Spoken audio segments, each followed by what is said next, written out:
Amin. Terus, amin. Monggo Pak Seto, terima kasih Bu Ana, Bapak Ibu. Terima kasih. Selamat malam, Pak Seto. Ya, Bu, selamat malam.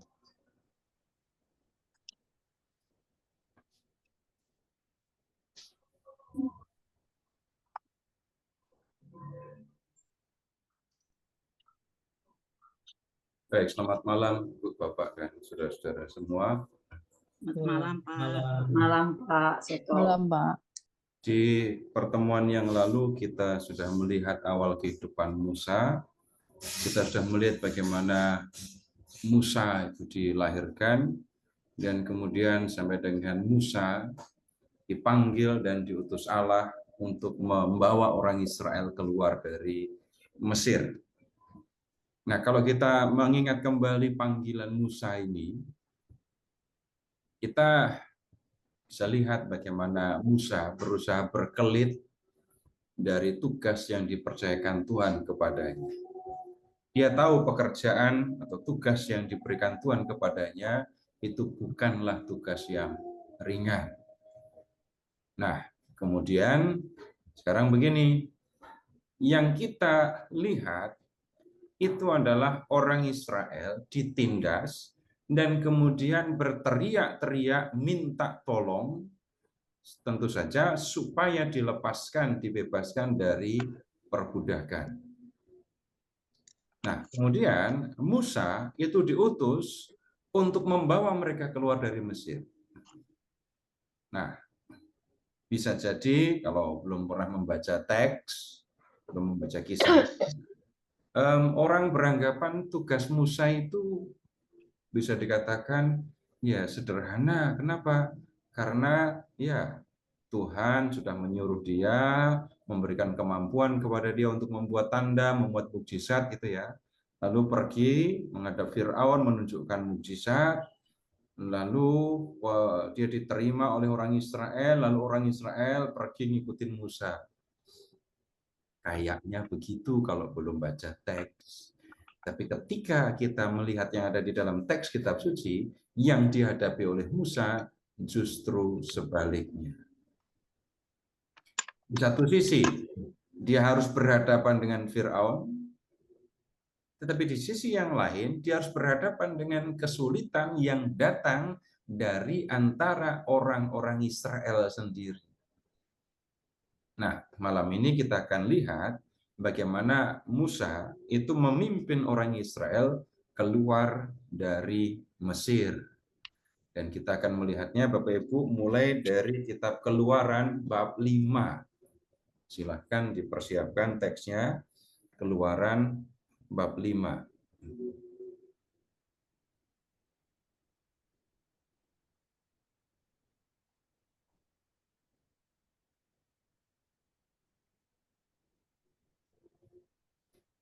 Kita mulai dari ayat 1 ya. Kemudian Musa dan Harun pergi menghadap Firaun, lalu berkata kepadanya, beginilah firman Yahweh, Allah Israel. Biarkanlah umatku pergi untuk mengadakan perayaan bagiku di padang gurun. Apa yang diminta oleh Musa ini sejalan dengan tanda yang diberikan oleh Allah ketika Allah itu memberikan tugas kepadanya. Inilah tandanya bagimu bahwa aku mengutus kepadamu, yaitu bahwa engkau akan membawa orang Israel beribadah kepadaku di gunung ini. Nah, hal itu kemudian disampaikan oleh Musa kepada Firaun. Izinkan kami pergi ke padang gurun, 3 hari perjalanan jauhnya, ini mengacu kepada jarak antara Sinai dengan Mesir ya. Tujuannya untuk apa? Mempersembahkan korban kepada Yahweh Allah kami. Tujuannya untuk beribadah, dan ibadah itu sendiri dilakukan, dikatakan, supaya ia jangan mendatangkan sampar atau pedang. Beribadah kepada Allah untuk memohon perlindungan. Tapi kemudian, Bapak Ibu, apa yang diminta oleh Musa ini tidak berkenan kepada Firaun, dan Firaun memandang hal itu sebagai Ya, sikap yang sangat negatif. Tetapi Raja Mesir berkata kepada mereka, Musa dan Harun, mengapakah kamu berbuat membuat bangsa itu melalaikan pekerjaannya? Pergilah melakukan pekerjaan. Firaun nggak mau mendengarkan kata-kata Musa. Nah, kemudian lebih lanjut, Firaun bilang begini di ayat 5. Lihat, sekarang bangsa itu sudah terlalu banyak di negeri ini dan kamu mau menghentikan mereka dari kerjanya. Jadi di telinga Firaun, permintaan Musa itu hanya usaha untuk membuat orang Israel berhenti bekerja. Sesuatu yang bisa dikatakan berlawanan dengan niat penguasa Mesir untuk membuat orang Israel melakukan pekerjaan berat. Nah, kemudian reaksi Firaun lebih lanjut, ini yang kemudian membuat orang Israel marah kepada Musa. Ayat 6. Pada hari itu juga Firaun memerintahkan kepada pengawas-pengawas kerja paksa atas bangsa itu dan kepada mandor-mandor mereka sendiri. Ayat 7, ini perintahnya. Kamu tidak boleh lagi memberikan jerami kepada bangsa itu untuk membuat batu bata seperti selama ini. Biarlah mereka sendiri mengumpulkan jerami. Tetapi jumlah batu bata yang harus mereka buat selama ini tetap dibebankan kepada mereka, jangan dikurangi karena mereka pemalas. Itulah sebabnya mereka berteriak, izinkanlah kami pergi mempersembahkan kurban kepada Allah kami. Pekerjaan orang-orang ini harus diperberat, sehingga mereka terikat kepadanya dan jangan mempedulikan janji dusta. Pengawas kerja paksa bangsa itu beserta mandornya pun pergi dan berkata kepada mereka, beginilah kata Firaun, aku tidak memberi jerami lagi kepadamu. Pergi, carilah sendiri jerami, entah di mana kamu mendapatnya, namun hasil pekerjaanmu tidak boleh berkurang sedikit pun. Nah, ini semua berarti Firaun menganggap permintaan Musa itu mewakili permintaan orang Israel, dan permintaan ini semata-mata sebenarnya hanya menunjukkan bahwa mereka malas. Firaun menganggap orang Israel malas. Dan kemudian menghadapi pemalas bagaimana? Menghadapi orang yang dianggap sebagai pemalas. Yang dilakukan Firaun adalah memperberat pekerjaan orang Israel. Awalnya, ya, rupanya mereka diminta untuk membuat batu bata dengan jumlah tertentu. Tetapi, ya, penguasa Mesir menyediakan jerami yang menjadi bahan baku untuk pembuatan batu bata. Mulai sekarang, karena sudah menganggap orang Israel malas, mereka tidak menyediakan lagi jerami. Mereka tidak lagi menyediakan bahan baku untuk membuat batu bata, harus cari sendiri mereka, tetapi jumlah batu bata yang harus dibuat sama. Nah, tentu saja Bapak Ibu, orang Israel ini akan menjadi marah kepada Musa. Sekarang, mereka belum tahu ya, Musa yang menjadi penyebabnya. Sekarang lihat ke ayat 12. Lalu bangsa itu menyebar ke seluruh tanah Mesir untuk mengumpulkan batang gandum sebagai pengganti jerami. Pengawas-pengawas kerja paksa itu mendesak mereka dengan berkata, selesaikan kerjamu yang dibebankan untuk sehari sama seperti pada waktu ada jerami. Lalu pengawas-pengawas kerja paksa Firaun memukul mandor-mandor Israel yang mereka angkat sambil bertanya, mengapa hari ini kamu tidak menyelesaikan jumlah batu bata yang harus kamu buat seperti selama ini? Jelas ini orang Israel menghadapi kesulitan, pekerjaan mereka lebih berat. Dan rupanya ya beban kerja mereka yang ditambahkan itu membuat mereka mengalami kesulitan sungguh-sungguh. Karena mereka harus mencari jerami habis, yang kemudian mereka temukan adalah batang gandum. Dan kemudian ketika jumlah tidak sesuai, lihat mandor-mandor Israel dipukuli. Jadi situasi menjadi lebih menakutkan sekarang. Nah, kemudian mandor-mandor Israel yang bertanggung jawab atas pekerjaan itu bingung rupanya ya.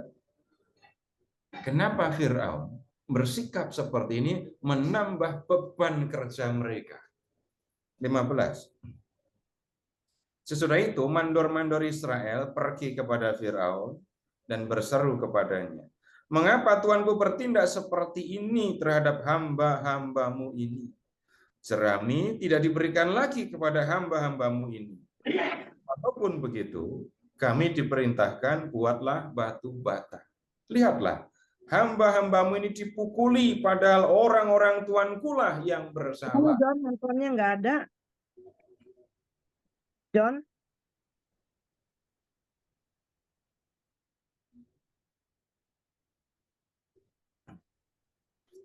Terus ayat 17. Tetapi ia berkata, ini Fir'aun yang berkata ya, "Pemalas kamu, dasar pemalas. Itulah sebabnya kamu berkata, izinkanlah kami pergi mempersembahkan kurban kepada Yahweh. Sekarang pergi, bekerjalah. Jerami tidak akan diberikan kepadamu, tetapi batu bata yang sama jumlahnya harus kamu serahkan." Mandor-mandor Israel menyadari betapa sulitnya keadaan mereka, karena dikatakan kepada mereka, "Kamu tidak boleh mengurangi jumlah batu bata yang ditetapkan kepadamu untuk tiap hari." Nah, ini mandornya orang Israel ya, merasakan beban kerja yang makin berat, dan dia tahu yang memberi perintah itu adalah Fir'aun, maka mandor-mandor mendatangi Fir'aun. Tetapi ya Fir'aun sama sikapnya, menuduh mereka pemalas. Mereka tidak merasa minta izin untuk beribadah kepada Allah, tapi mereka dituduh, "Kamu malas, makanya kamu minta izin untuk beribadah kepada Yahweh." Nah, ditegaskan malahan, beban kerjamu sudah jelas. Kamu harus membuat jumlah batu bata yang sama, tetapi tidak akan ada pemberian atau penyediaan jerami. Nah, sekarang ayat 20. Ada situasi yang nggak nyaman yang mulai kelihatan di sini. Waktu mereka meninggalkan Fir'aun, jadi waktu para mandor Israel itu meninggalkan Fir'aun di istana, mereka berjumpa dengan Musa dan Harun yang sedang menantikan mereka. Lalu mereka berkata kepada keduanya, "Kiranya Yahweh melihat dan menghukum kamu, karena kamu telah membusukkan nama kami di hadapan Firaun dan pegawai-pegawainya. Dengan demikian, kamu memberi pedang kepada mereka untuk menghabisi kami." Nah, para mandor tadi sudah tahu sekarang. Yang bicara kepada Fir'aun, minta supaya dibiarkan, diperbolehkan ibadah, itu adalah Musa dan Harun, terutama Musa. Sekarang mereka tahu, gara-gara Musa bicara kepada Fir'aun, maka orang Israel mendapatkan beban kerja yang jauh lebih berat. Itu sama dengan, Bapak Ibu, kiasannya Musa memberikan pedang kepada Fir'aun, dan dengan pedang itu Fir'aun menghabisi orang Israel. Gara-gara Musa bicara kepada Fir'aun untuk beribadah, membawa orang Israel beribadah di padang gurun, Fir'aun menuduh orang Israel itu pemalas. Dan karena itu Fir'aun menambah beban pekerjaan. Itu yang dimaksudkan dengan memberikan pedang untuk menghabisi mereka. Nah, ini mulai kita lihat Musa harus berhadapan dengan orang Israel yang pernah teriak minta tolong kepada Tuhan, dan ketika Tuhan mulai melakukan permintaan orang Israel sendiri kemudian malah merasakan keberatan karena tidak seperti yang mereka pikirkan tindakan ini. Nah, kemudian Bapak Ibu lihat kalau orang Israel itu mengatakan, lihat ayat 21 kalimat terakhir ya, kamu memberi pedang kepada mereka untuk menghabisi kami. Bapak Ibu perhatikan isinya, dan kemudian Bapak Ibu pikirkan, rasakan, orang Israel bicara kepada Musa, itu nadanya bagaimana, suasananya bagaimana? Marah. Udah marah? Itu ngomongnya kenceng apa pelan? Kenceng sekali. Dan kemudian Bapak Ibu, Musa ini kan orang baru kan ya? Musa baru mulai melakukan tugas perutusannya. Dan apa yang dia alami tidak seperti yang dia pikirkan rupanya. Sekarang lihat ayat 22. Lalu Musa kembali menghadap Yahweh dan berkata, Tuhan, mengapa engkau mendatangkan sengsara pada umat ini? Untuk apa engkau mengutus aku? Sebab sejak aku pergi menghadap Fir'aun untuk berbicara atas namamu, ia sudah menyengsarakan umat ini. Dan engkau sama sekali tidak melepaskan umatmu. Kalau memperhatikan ucapan Musa, Bapak Ibu, menjadi jelas apa yang terjadi tidak seperti yang dibayangkan Musa ketika Musa mendapatkan tugas. Tugas Musa adalah membawa orang Israel keluar dari Mesir. Orang Israel sudah berteriak minta tolong, Tuhan mendengar, Tuhan turun untuk membawa orang Israel keluar dari Mesir. Tuhan mengutus Musa untuk melakukan hal itu. Jadi yang dipikirkan ya tugasnya gampang saja gitu. Ketemu Firaun, minta izin untuk beribadah, habis itu harapannya Firaun mengizinkan mereka pergi, nah, selesai tugas. Tapi kemudian yang ditemui oleh Musa tidak seperti yang dia pikirkan. Lihat, sejak engkau pergi menghadap Firaun untuk berbicara atas namamu, ia sudah menyengsarakan umat ini. Jadi ketika orang Israel ya tahu ini Musa yang menemui Firaun, mereka malah disengsarakan. Jadi Musa malah menjadi bertanya, katanya aku disuruh untuk membawa orang Israel keluar dari Mesir. Ini baru aku menghadap Firaun. Firaun sudah menambah menambah kesengsaraan orang Israel. Dan Tuhan, ketika engkau melihat hal ini, engkau tidak melepaskan umat. Nah, kemudian sekarang lihat jawaban Yahweh di ayat 24. Tetapi Yahweh berfirman kepada Musa, sekarang engkau akan melihat apa yang akan kulakukan kepada Firaun. Sebab dengan paksaan tangan yang kuat, ia akan membiarkan mereka pergi. Dengan paksaan tangan yang kuat, ia akan mengusir mereka dari negerinya. Ini ya, kamu udah ngomong baik-baik sama Firaun ya, Musa. Dia nggak mau dengerin kamu ya, nggak mau membiarkan orang Israel pergi. Nggak apa-apa, tunggu ya. Aku akan memaksa Firaun membiarkan orang Israel pergi.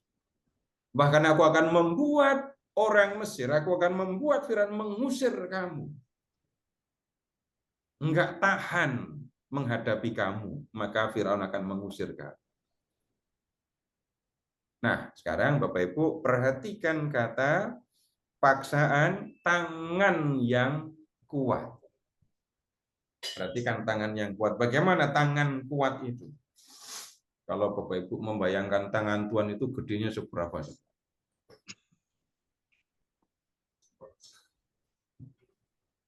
Nah, Jadian yang kuat. ya ini kiasan ya, Bapak Ibu.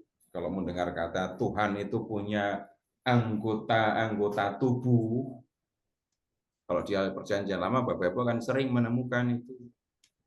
Tuhan punya anggota tubuh, punya hidung, punya jari, kemudian bisa duduk di tahta, tapi nggak ada patungnya. Hanya menggambarkan Tuhan dengan kata-kata. Dan Tuhan digambarkan seperti seorang manusia. Nah, sekarang begini. Ada istilah Bapak Ibu yang Bapak Ibu bisa ingat mengenai hal ini. Antropomorfisme. Dari dua kata. Antropos itu manusia. Morfe itu bentuk. Maksudnya menggambarkan Allah dengan gambaran seorang manusia. Ini Bapak Ibu lihat, Tuhan punya tangan. Kemudian nanti di lain kesempatan Tuhan bernafas. Morfe. Kenapa?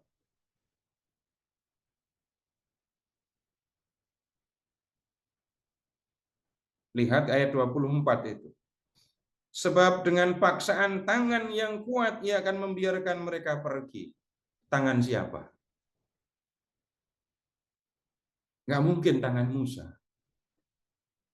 Nggak mungkin tangan Harun. Nggak mungkin tangan orang Israel. Tangan yang dimaksudkan itu adalah tangan Yahweh. Tangan Allah. Nah, Allah punya tangan. Nah, menggambarkan Allah dalam gambaran seorang manusia yang punya tangan, punya jari, kadang-kadang punya hidung, itu ya. Itu namanya antropomorfisme. Nggak usah kemudian melanjutkan diskusi tentang tangan kiri itu ke tangan nggak baik, apakah tangan Tuhan ada kanannya, ada kirinya. Nggak perlu diskusi kayak gitu karena ini adalah antropomorfisme, menggambarkan Tuhan dengan gambaran seorang manusia. Tapi kalau ditanya apakah Tuhan punya wujud fisik, ya kalau Tuhan punya wujud fisik ya bukan Tuhan lagi. Tapi itu cara menggambarkan. Bapak Ibu pernah melakukan hal yang sama apa enggak? Bapak Ibu pernah nggak mengatakan tuntunlah kami? Pernah ngomong gitu apa enggak kepada Tuhan? Nah, Bapak Ibu tolong ingat-ingat ya. Yang biasanya dituntun itu siapa? Kalau dalam kehidupan sehari-hari kita, yang dituntun itu siapa? Anak-anak atau orang tua. anak kecil. Kalau nggak anak kecil, Melihat. Orang yang tidak melihat. orang nggak melihat, Orang lumpuh. Orang tua. orang yang sudah usia lanjut. Dan dalam menuntun itu, lihat Bapak Ibu, ini tangan pegang tangan gitu kan ya. Berarti kan Bapak Ibu menggambarkan Tuhan pegang tangan Bapak Ibu. Itu namanya antropomorfisme. Kemudian Bapak Ibu, pengertian dasar kata membimbing itu apa? Awal sekali. Bukan bimbingan tesis, bukan bimbingan skripsi, enggak. Membimbing itu arti dasarnya apa? Pengertian dasar. Bukan kata dasar, arti dasar ketika mendengar kata membimbing. Bimbing. Mengajari. Menuntun. Mengarahkan. Nah, sekarang Bapak Ibu ingat ketika Bapak Ibu punya anaknya masih anak bisa jalan itu umur berapa? Mulai belajar berjalan itu umur berapa? 3 hari ya. Tahun lebih. Tahun lebih ya. Kemudian Bapak Ibu pernah nggak pegang kedua tangan anak itu untuk dia berjalan? Titah-titah. Nah, itu pemahaman awal tentang membimbing. Menuntun. Kalau menuntun itu bisa pegang satu tangan kan? Tapi kalau membimbing, seperti itu tadi, anak yang baru belajar jalan, lalu tangan kanan kiri dipegangin.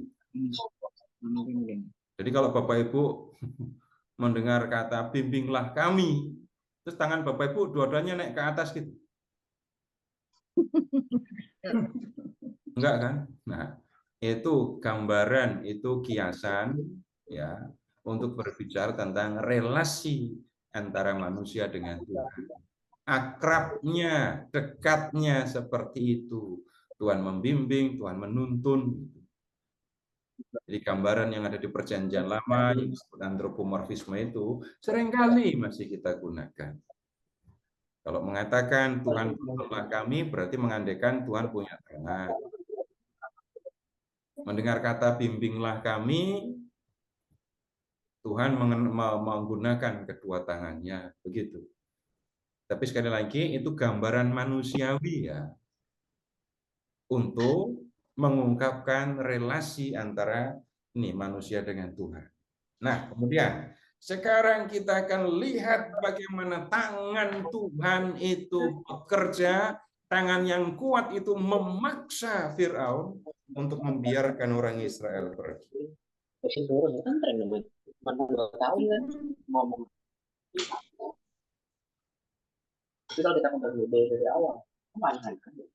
Ibu Ana, tolong diperiksa ini yang bocor-bocor. Kalau saya tetap membuka kesempatan Bapak Ibu untuk jawab pertanyaan saya, jangan biarkan saya jawab ngomong sendiri, tapi kalau suara-suara tidak diperlukan masuk, nanti yang lain yang akan terganggu. Minta tolong Bu Ana jadi polisi. Ya, saya sudah beberapa kali unmute, maaf terpaksa saya remove. Sudah sekali. Silakan Pak Seto. Baik, sekarang kita ke bab 7 sekarang. Bab 7 saja, langsung ke bab 7.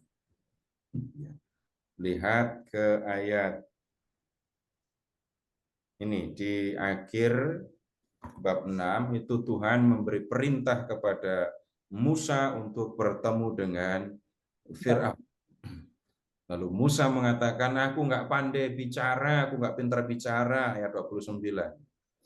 Lalu di ayat 1, bab 7 ayat 1, Tuhan berfirman kepada Musa, lihat aku menjadikan engkau seperti Allah bagi Firaun, dan Harun abangmu itu akan menjadi nabimu. Maksudnya, ayat 2, engkau harus mengatakan semua yang kuperintahkan kepadamu. Dan Harun abangmu harus berbicara kepada Firaun, supaya ia membiarkan orang Israel pergi dari negerinya.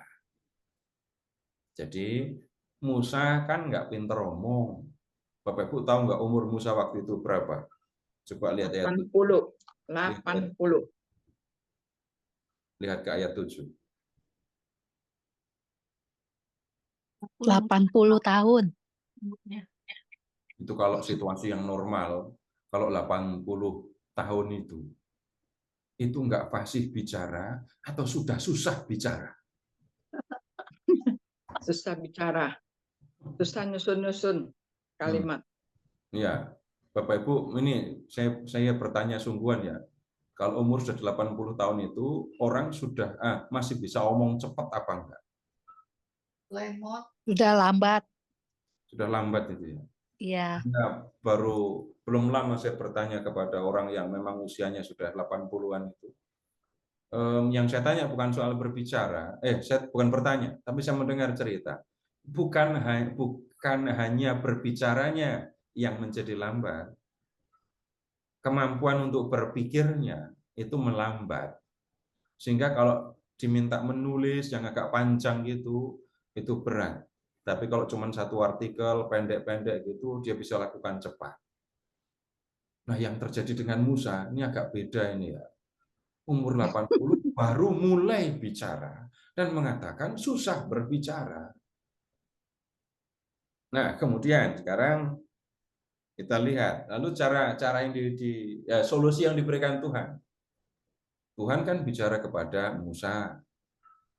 Musa nggak berani bicara ke Firaun. Jadi Musa harus ngobrol, bicara kepada Harun. Nanti biar Harun yang ngomong kepada Firaun. Malah jadi kayak penerjemah gitu ya. Bukan penerjemah yang sebenarnya terjadi. Musa nggak berani bicara karena merasa nggak pinter bicara. Nah, kemudian ada kalimat yang agak sulit dimengerti, Bapak Ibu, lihat ke ayat 3. Tetapi aku akan mengeraskan hati Firaun, dan lihat, memperbanyak tanda-tanda dan mukjizat-mukjizat yang kubuat di tanah Mesir. Musa disuruh ngomong sama Firaun, tapi Tuhan akan membuat hati Firaun keras, sehingga nggak mau mendengarkan. Nah, nanti disitulah muncul alasan untuk mengirim tanda dan mukjizat. Firaun tidak akan mendengarkan kamu, maka aku akan menimpakan tanganku ke atas Mesir dan mengeluarkan barisanku, umatku, orang Israel dari tanah Mesir dengan hukuman-hukuman yang berat. Nah, lihat konsekuensinya.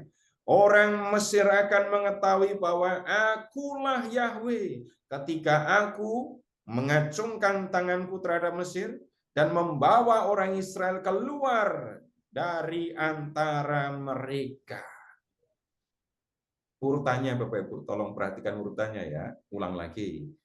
Musa bicara kepada Firaun. Tuhan membuat Firaun keras hati sehingga tidak mau mendengarkan perkataan Musa. Karena Firaun berkeras hati, maka kemudian Tuhan akan menurunkan tangannya, Tuhan akan menurunkan mukjizat, menurunkan tulah-tulah. Nah, sekarang kita lanjut. Ayat 8. Kemudian Yahweh berfirman kepada Musa dan Harun, apabila Firaun berkata kepadaku, tunjukkanlah suatu mukjizat, haruslah kau katakan kepada Harun, ambil dan lemparkan tongkatmu di depan Firaun, maka tongkat itu akan menjadi ular. Nah, ini kan tanda yang diberikan Tuhan waktu Tuhan memanggil Musa kan. 10. Musa dan Harun pergi menghadap Firaun. Lalu mereka melakukan seperti yang diperintahkan Yahweh. Lalu Harun melemparkan tongkatnya di depan Firaun dan para pegawainya. Dan tongkat itu menjadi ular. Kalau ditanya ular apa, saya nggak ngerti jawabannya.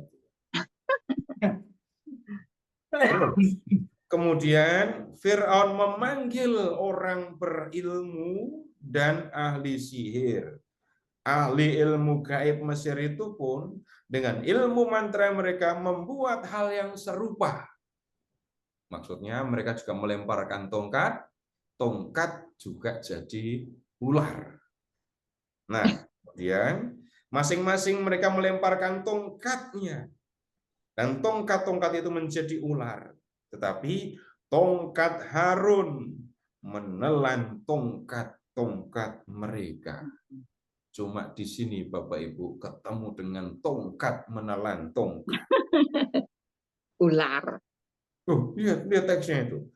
Tongkat Harun menelan tongkat mereka.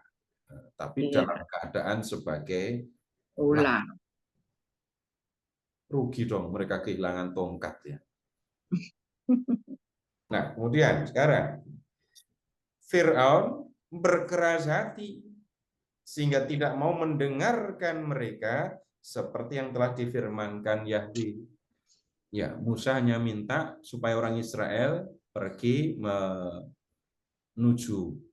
ke padang gurun ya untuk mempersembahkan korban kepada Yahweh, tapi nggak diterima. Nah, kemudian ayat 14. Kita lihat ini mulailah 10 tulah ya. Dan lihat ini tulah pertama, air menjadi darah ya. Sekarang lompat ke ayat 19 saja. Yahweh berfirman kepada Musa, katakanlah kepada Harun, ambillah tongkatmu, ulurkanlah tanganmu ke atas segala air di Mesir, ke atas sungai, selokan, kolam, dan ke atas segala penampungan air yang ada pada mereka, supaya semuanya menjadi darah. Di seluruh tanah Mesir akan ada darah, bahkan dalam wadah kayu dan wadah batu. Demikianlah Musa dan Harun berbuat seperti difirmankan Yahweh. Tongkat itu diangkat dan dipukulkan pada air sungai Nil di depan mata Firaun dan pegawai-pegawainya, sehingga seluruh air dan di sungai Nil berubah menjadi darah. Air jadi darah, ini air sungai. Lalu lihat ayat 21. Lalu ikan di sungai Nil mati dan sungai itu berbau busuk, sehingga orang Mesir tidak dapat meminum air dari sungai itu. Di seluruh tanah Mesir ada darah. Nah, Firaun membandingkan Musa itu dengan tukang-tukang sihirnya tadi loh. Harun lempar tongkat jadi ular. Tukang-tukang sihir lempar tongkat jadi ular juga. Ya, berarti biasa saja. Sekarang Musa nggak ngomongin ular lagi ya, tapi Ya, dengan ngomongin darah. tongkatnya membuat air jadi darah. Menjadi darah. Dan Bapak Ibu lihat ke ayat 22 sekarang. Tetapi ahli ilmu gaib Mesir dengan ilmu mantra mereka membuat hal yang serupa. Apa yang dibuat oleh Musa juga bisa dibuat oleh ahli-ahli sihir Mesir. Akibatnya Firaun berkeras hati dan tidak mau mendengarkan mereka berdua seperti yang telah difirmankan Tuhan. Seperti yang difirmankan Yahweh. Ini hal yang biasa, kayaknya hebat, tapi ahli-ahli sihirku bisa melakukannya kok. Kemudian, lihat, Firaun nggak mempedulikan Musa dan Harun. Sekarang, tulah yang kedua. Kata.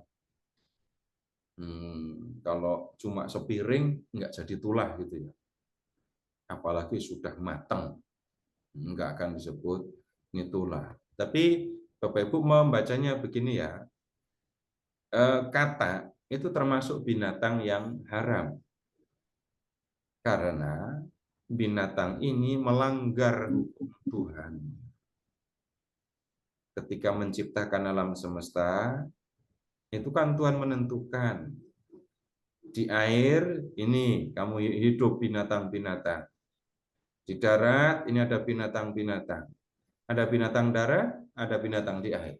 Apa yang terjadi dengan kata? Kadang di air, kadang di darat.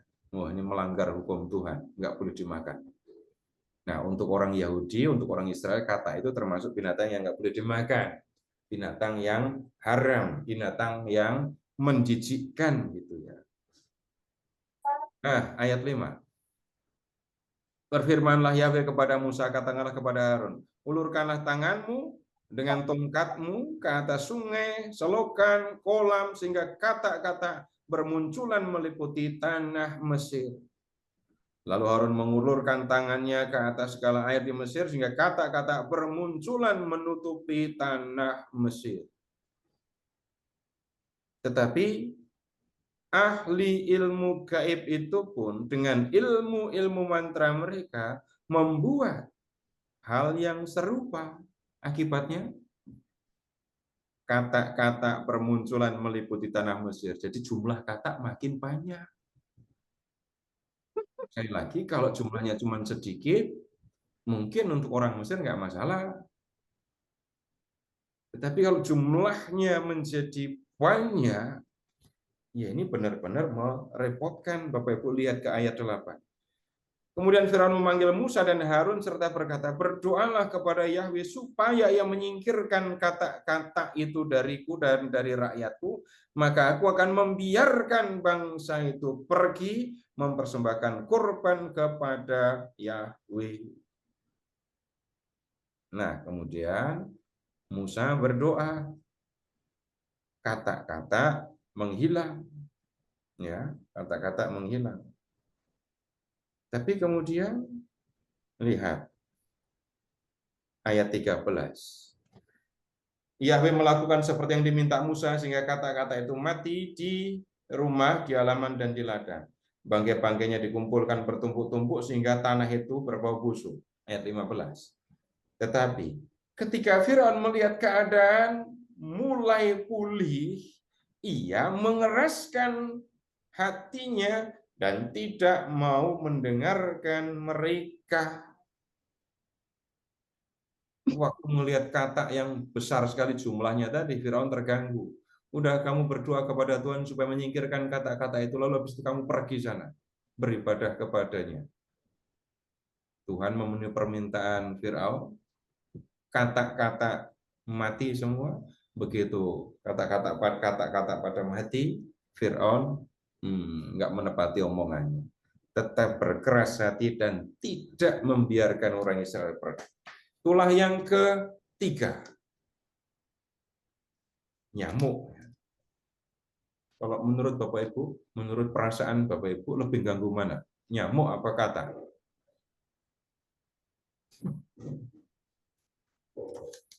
Sama aja, Pak. Nyamuk. Nyamuk. Bisa jadi sama, tapi sama-sama mengganggunya, walaupun jenis gangguannya beda gitu ya. Iya.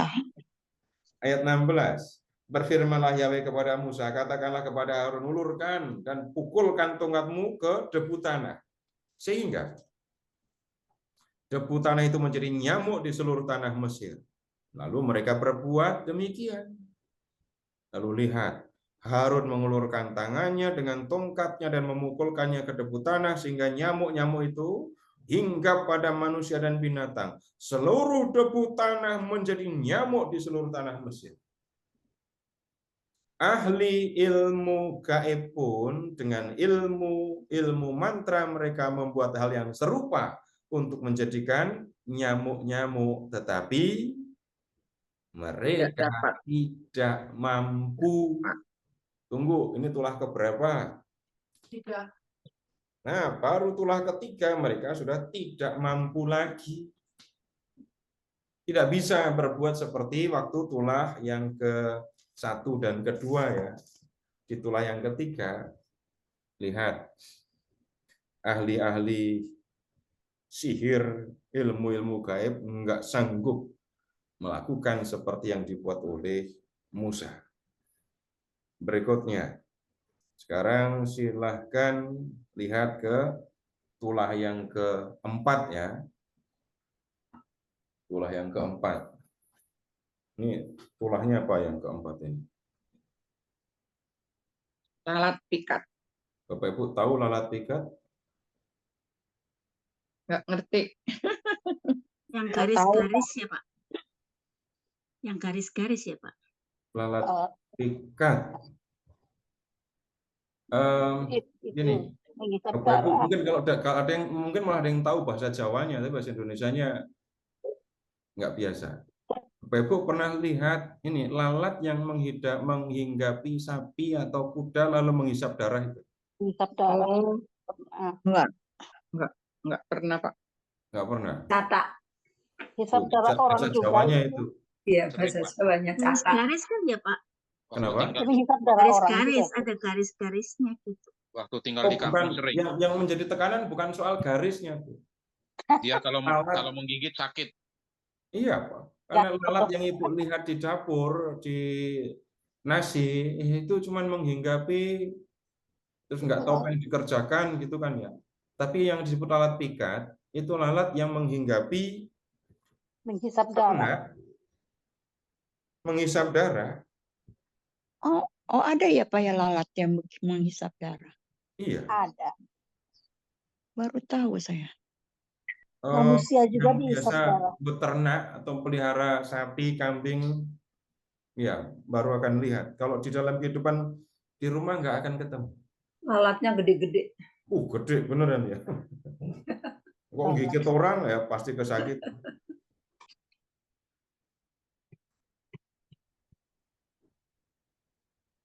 Kemudian tulah yang kelima. Ini penyakit sampar. Penyakit sampar itu penyakit yang menular dan mematikan, gitu maksudnya. Ini tuh kemudian tulah yang keenam. Tulah yang keenam apa itu? Bisul-bisul. Barah. Ya. Barah itu kata lama, kata yang baru yang biasa digunakan itu bisul ya. Bisul. Pernah bisulan ya? Dulu Pak. Waktu kecil, Pak. Berapa sekali bisulan berapa? Satu aja menangis terus kan ya. Sakit. Sakit. Nah, sekarang begini. Bapak Ibu, tulah yang keenam itu bisul dan Bapak Ibu sekarang lihat ke ayat 11, bab 9 ayat 11. Kalau di ayat 10 itu terjadinya bisul, Musa menghamburkan ke udara, menghamburkan Jelaga. ke udara, debu menjadi bisul pada manusia dan binatang. Ayat 11.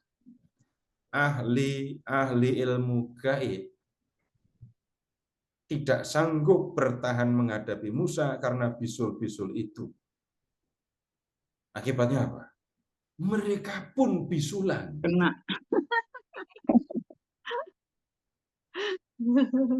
Mereka tidak sanggup menghadapi ini Musa. Ilmu mereka enggak berdaya. Jadi cuman di tulah pertama dan kedua mereka bisa melakukan yang sama. Begitu masuk ke tulah yang ketiga, mereka nggak bisa. Tulah yang keenam, bisul, mereka terdampak, terkena oleh tulah itu. Kemudian tulah yang ke-7.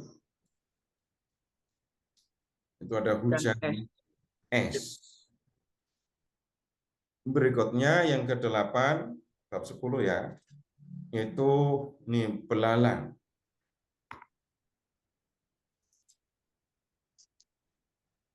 Kemudian yang ke-9, gelap gulita. Nah, sekarang kita ke bab 11. Ya. Bab 11. Lihat dari ayat 1 ya. Berfirmanlah Yahweh kepada Musa, aku akan mendatangkan satu tulah lagi. Baru 9 kan tadi. Wah, ini yang ke-10. Satu lagi. Sesudah itu, atas Firaun dan atas Mesir, sesudah itu, ia akan melepaskan kamu dari sini. Ketika ia melepaskan kamu, ia akan benar-benar mengusir kamu dari sini. Jadi bukan hanya melepaskan, ngusir, karena nggak tahan menghadapi tulah-tulah itu. Baiklah, katakan kepada bangsa itu supaya setiap laki-laki dan setiap perempuan meminta barang-barang emas dan perak kepada tetangganya. Kemudian sekarang ini yang akan terjadi, ini yang akan dilakukan. Ayat 4. Musa berkata, beginilah firman Yahweh, pada waktu tengah malam, aku akan berjalan di antara orang Mesir. Setiap anak sulung di tanah Mesir akan mati. Mulai dari anak sulung Firaun yang duduk di tahtanya, sampai anak sulung budak perempuan yang menghadap batu kilangan, juga setiap anak sulung hewan. Teriakan yang keras akan terdengar di seluruh tanah Mesir, seperti yang belum pernah terjadi dan tidak akan terjadi lagi. Tetapi terhadap siapapun di antara orang Israel seekor anjing pun tidak akan berani menggonggong baik terhadap manusia maupun binatang, supaya kamu mengetahui bahwa Yahweh membuat perbedaan antara orang Mesir dan orang Israel. Nah, nanti Bapak Ibu lihat gini, ketika Tuhan benar-benar melakukan tulah yang ke-10 ini, bukan ahli nujum, ahli ilmu gaib, bukan tukang sihir yang dibuat nggak berdaya. Lihat ke bab 12 ayat 12 ya. 12 bab 12. Bab 12 ayat 12, gampang ingatnya ya. Sebab pada malam ini aku akan menjelajahi tanah Mesir. Semua anak sulung dari anak manusia sampai anak binatang akan kubunuh, dan atas semua ilah di Mesir akan kujatuhkan hukuman. Akulah Yahweh. Nanti ditulah yang ke-10, Bapak Ibu, ditulah yang ke-10. Ini nggak kelihatan ya, tapi Yahweh Allah Israel akan menghukum ini ilah-ilah dewa-dewi Mesir yang banyak jumlahnya, yang menurut mereka ilah mereka itu kuat. Nah, Bapak Ibu, sebelum saya lanjutkan, ini kalau ada yang perlu diklarifikasi berkaitan dengan teksnya, pertanyaan mengenai teks silahkan. Bu Ana atau Pak Roy silahkan.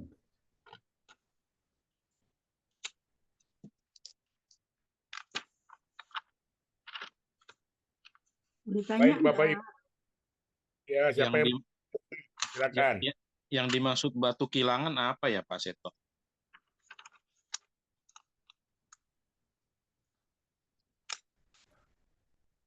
Batu kilangan maksudnya apa ya Pak Seto? Ya Pak, sebentar. Batu yang digunakan untuk menggiling gandum.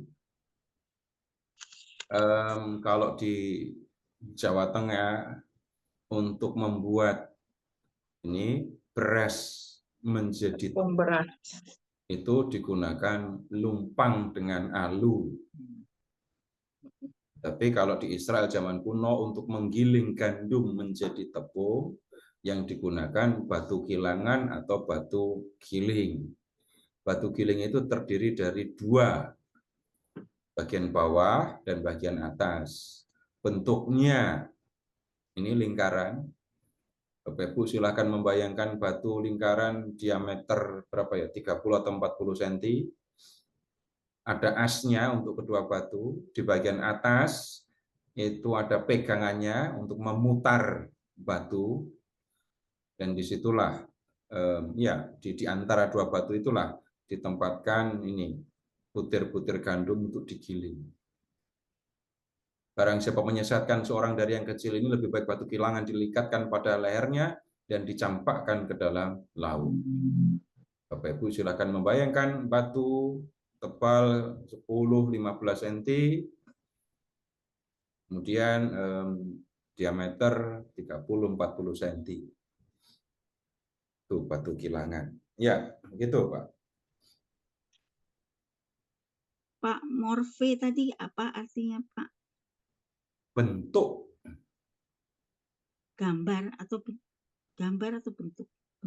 Bentuk. Morfe bentuk ya? Iya. Bukan morfin ya, morfe. Iya.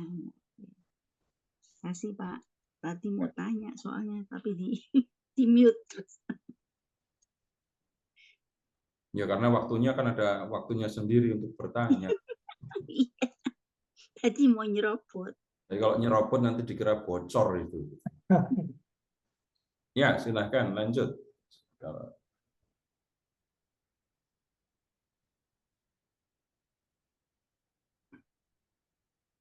Jadi satu hal yang Bapak Ibu perlu perhatikan dalam membaca Perjanjian Lama, khususnya di bagian-bagian awal Perjanjian Lama ya, itu kita belum ketemu dengan ketuhanan yang Maha Esa. Ya, begini, orang Mesir itu punya banyak dewa. Bapak Ibu ketika belajar sejarah Mesir, Bapak Ibu bisa mengingat kok nama dewa-dewi Mesir yang Bapak Ibu masih ingat siapa? Yang kepalanya anjing? Sping. Nah, dewi atau dewa kok? Emang dewa Sping ada? Enggak ada. Enggak pernah disebut dewa Sping. Yang dewa Dewa matahari. Ra, Ra, matahari. iya. Kalau yang kepalanya anjing tadi? Yuris. Hah? Ya, Anubis kan. Jadi dewanya itu banyak. Setiap bangsa punya banyak dewa. Bapak Ibu sekarang silahkan bayangkan, di Mesir orang Israel itu budak. Ya. Kemudian budak-budak ini dipimpin oleh Musa, dan Musa mengatakan, dewa kami, Allah kami yang bernama Yahweh, minta untuk kami pergi ke padang gurun untuk mempersembahkan kurban. Di mata Firaun, dewa para budak itu kan nggak ada apa-apanya dibandingkan dengan dewa di Mesir. Nah, pada kesempatan inilah Bapak Ibu, lihat, Yahweh menunjukkan tangannya yang kuat tadi itu. Dan ketika Yahweh menurunkan tangannya, 10 tulah yang muncul. Itu yang perlu diingat, karena nanti akan ada konflik pemikiran ya. Ini Tuhan kok membela orang Mesir, orang Israel, tapi membunuh orang Mesir. Nah, memahami harus betul. Baik, masih ada lagi? Iya, ada di kolom chat, Pak. Dari Pak Erik Suseno. Maaf tanya, mungkin saya ada miss dari sesi sebelumnya. Apakah permintaan Musa untuk diizinkan membawa umat Israel beribadah 3 hari perjalanan itu benar-benar hanya untuk itu, atau sebetulnya bermaksud melarikan umat Israel dari Mesir? Apa yang diminta oleh Musa itu sebenarnya seperti yang dikatakan oleh Tuhan kepada Musa ketika Tuhan memanggil Musa. Boleh mundur ke bab 3. Silakan periksa bab 3. Ini bacanya mulai dari ayat 11 ya, 11 dan 12.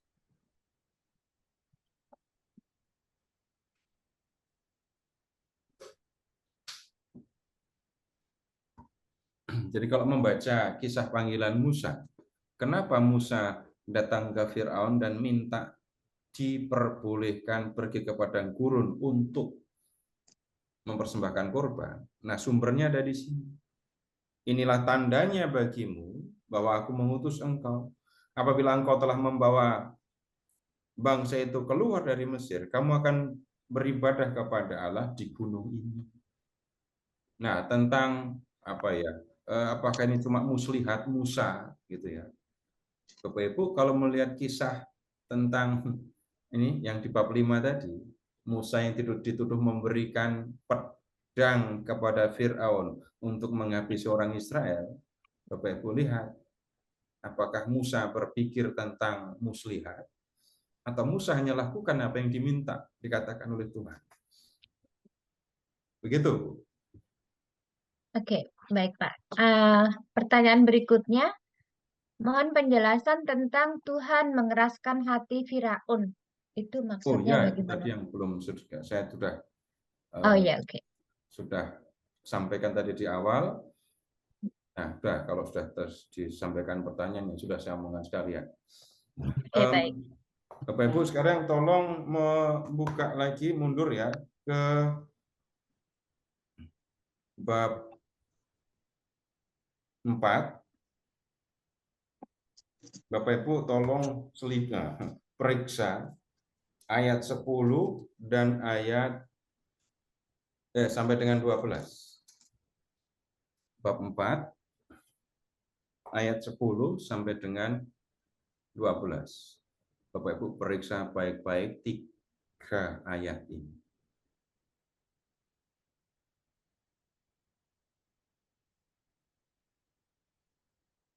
Kamu kepada Tuhan aku ini tidak ada yang cara dan lupa.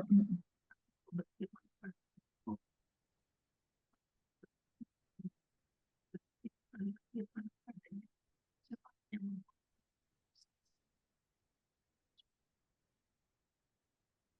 Kemudian fokus perhatikan ke ayat 11. Tetapi Tuhan berfirman,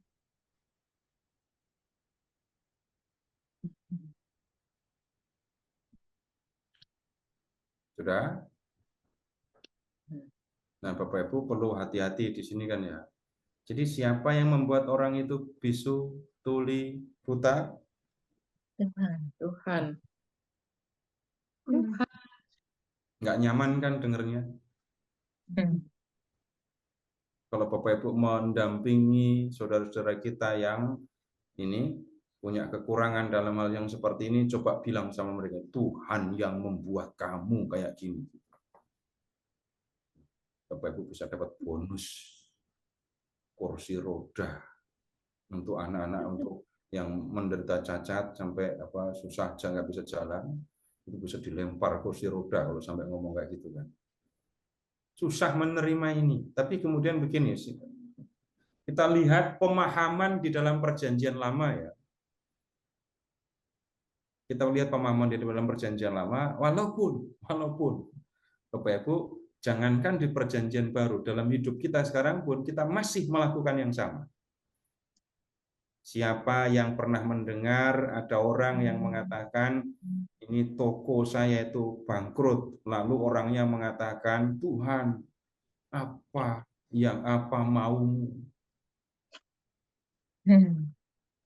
Itu kan sama dengan mengatakan, tokoku ini bangkrut karena Tuhan yang membuat kan?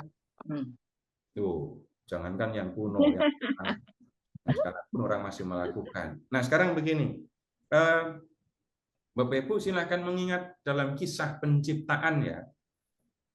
Tuhan membuat dunia, membuat langit dan bumi, membuat makhluk-makhluk, membuat tumbuhan, membuat manusia.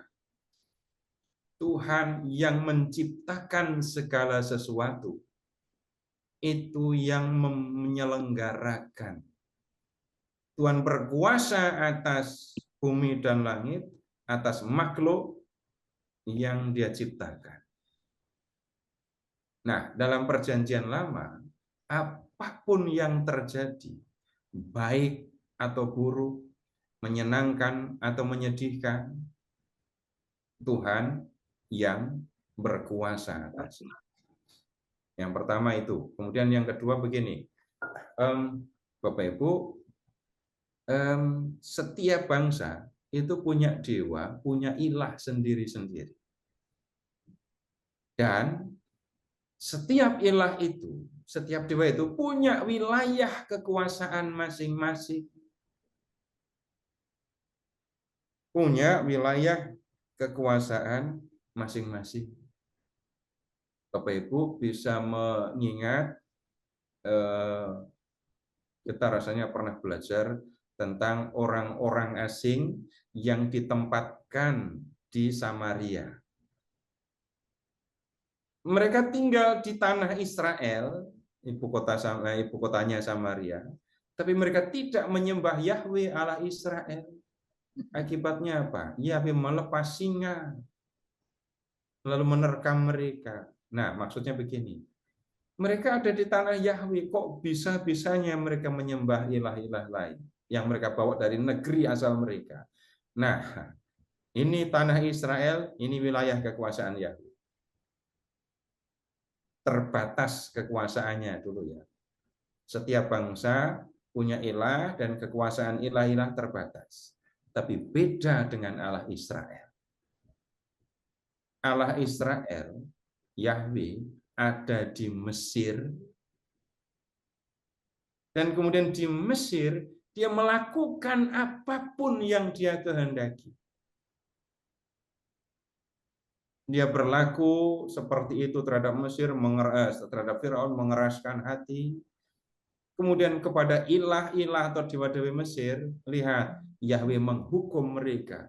Bahkan di tanah Mesir pun, Yahweh Allah Israel menunjukkan kuasanya. Untuk kita zaman sekarang, Bapak Ibu, susah untuk menerima, untuk mengerti ini. Kalau nggak belajar, nggak akan terima. Kita yang harus masuk ke dunia zaman dulu, dan kemudian pada waktu itu mereka percaya. Setiap bangsa punya dewa, punya ilah sendiri, dan Yahweh Allah Israel itu berkuasa bahkan di tanah Mesir, berkuasa atas raja Mesir, jangankan atas rajanya. Atas dewa-dewi Mesir saja, Yahweh Allah Israel menunjukkan kuasa. Begitu, Pak. Masih ada lagi?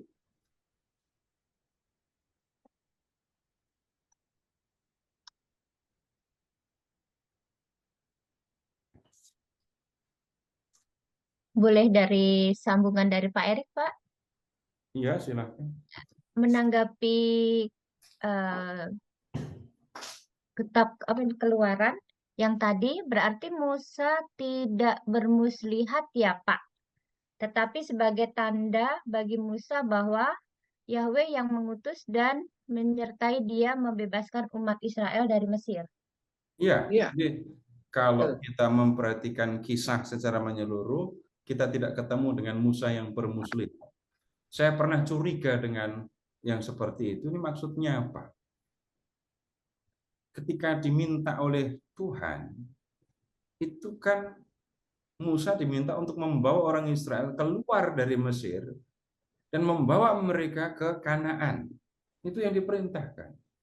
Tapi ketika datang kepada Firaun, kenapa minta izin untuk ini beribadah? Kenapa yang diminta itu? Kenapa ulang-ulang yang diminta itu? Nah, jawaban yang kita temukan, bab 3 ayat 12, inilah tandanya bagimu, bahwa aku menyertai engkau, aku mengutus engkau. Apabila engkau telah membawa bangsa itu keluar dari Mesir, kamu akan beribadah kepada Allah di gunung ini. Nanti dalam perjalanan berikutnya, Bapak Ibu, kita tidak ketemu dengan Musa yang bermuslihat. Musa yang berbicara apa adanya, yang menghadapi perang juga dengan sikap yang apa adanya.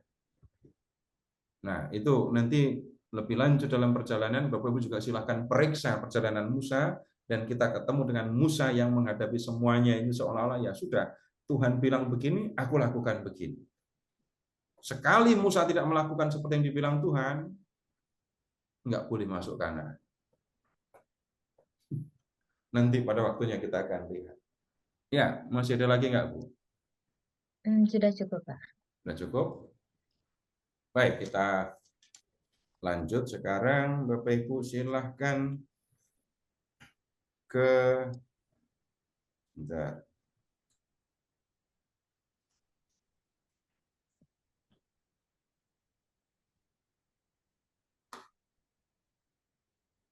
bab 14 saja. Kita ke bab 14.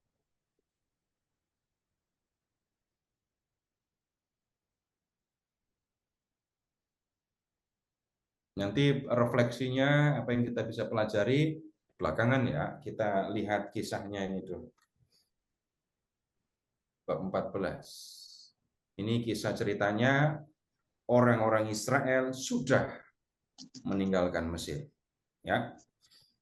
Berfirmanlah Yahweh kepada Musa, katakanlah kepada orang Israel supaya mereka balik kembali dan berkemah di depan Pi Hahirot antara Migdol dan Baal Zephon di tepi laut.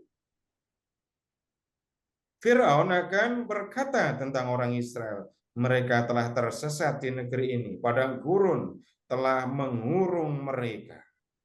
Aku akan mengeraskan hati Firaun sehingga ia mengejar mereka.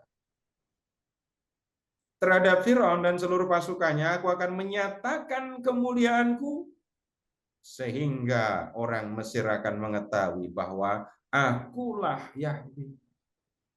Lalu mereka berbuat demikian. Nah, ketika diberitahukan kepada Raja Mesir bahwa bangsa itu telah lari, berubahlah hati Firaun dan pegawai-pegawainya terhadap bangsa itu. Mereka berkata, apa yang telah kita perbuat ini sampai-sampai kita melepaskan orang Israel dari perbudakan kita.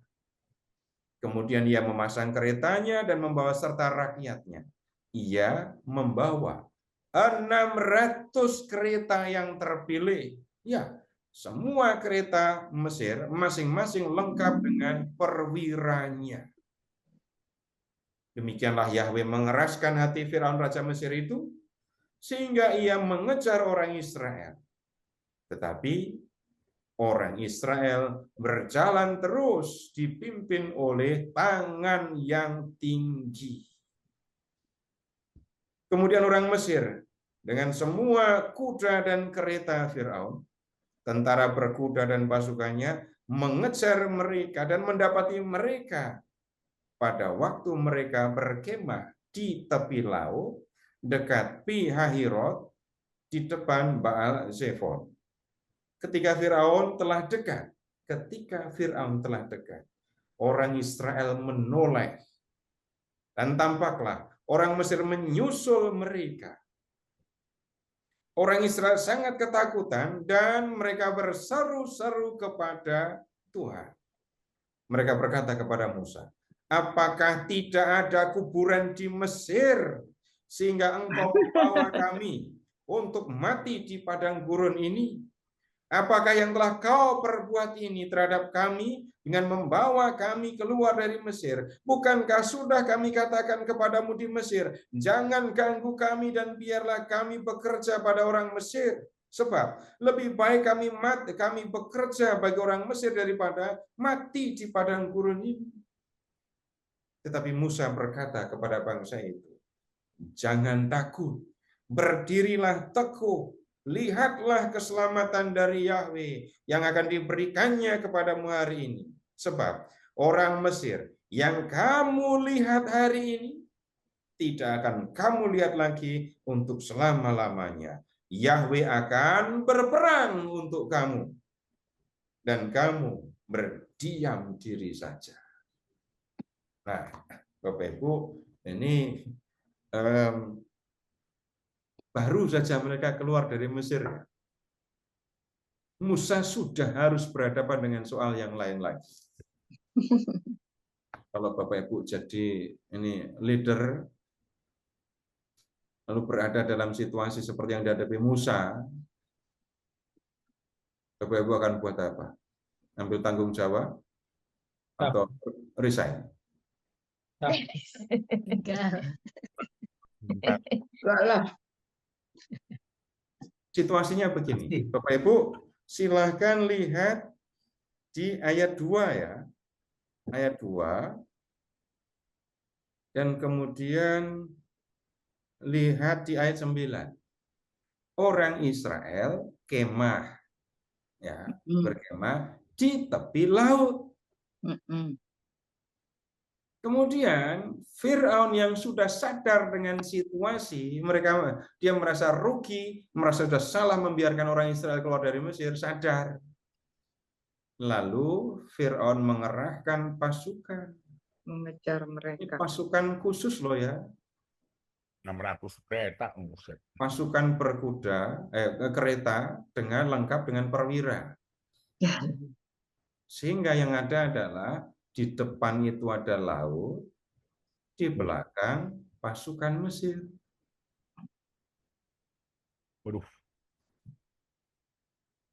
Nah, kemudian begini, masuk ke dalam laut. Bukan takut kepiting, tapi yang nggak ada gunanya lari ke laut. Iya. Itu sama dengan nanti bunuh diri. Sedangkan balik atau diam saja di situ, sudah pasti harus berhadapan dengan pasukan Firaun.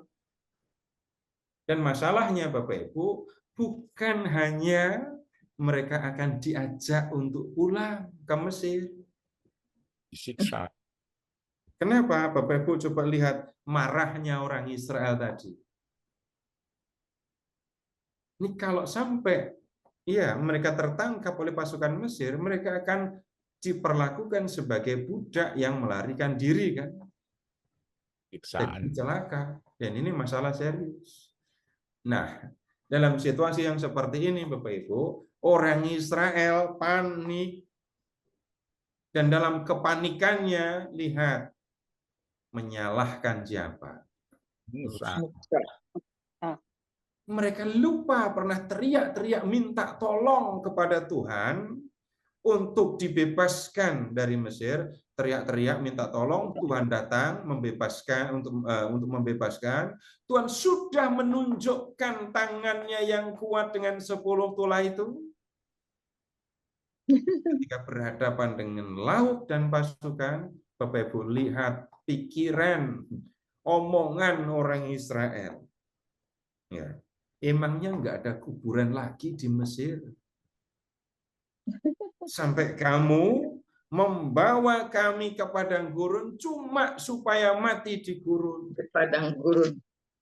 Ini tadi yang saya maksudkan, ini resikonya jadi budak yang melarikan diri. Bisa jadi akan dibunuh juga oleh pasukan Mesir.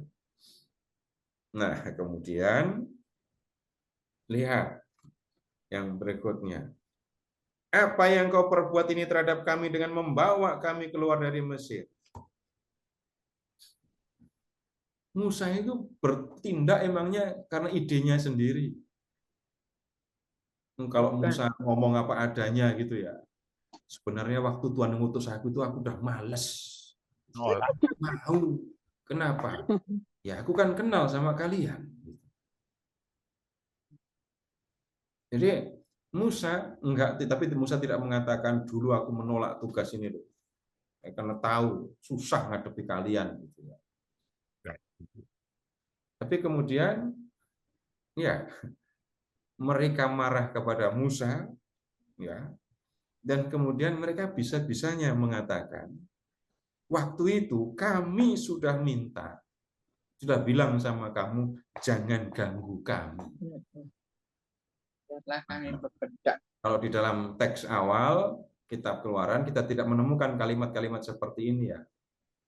Tapi kalimat ini bisa disimpulkan Bapak Ibu dari bab 5 tadi loh, ketika mereka menuduh Musa memberikan pedang kepada Firaun untuk menghabisi mereka.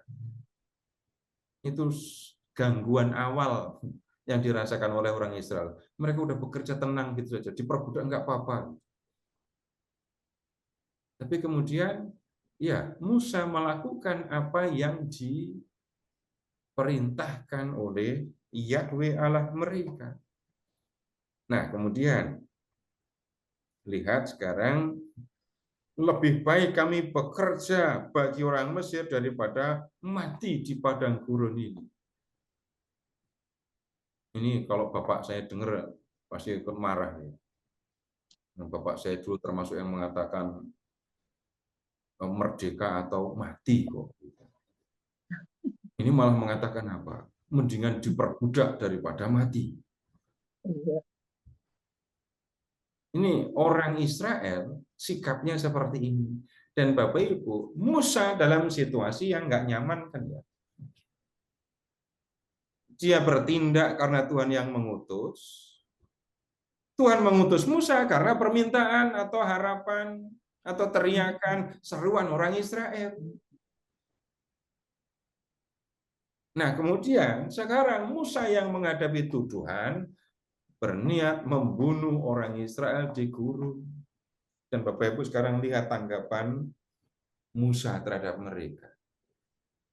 Jangan takut, berdirilah teguh, lihatlah keselamatan yang dari Tuhan yang akan diberikannya kepadamu hari ini.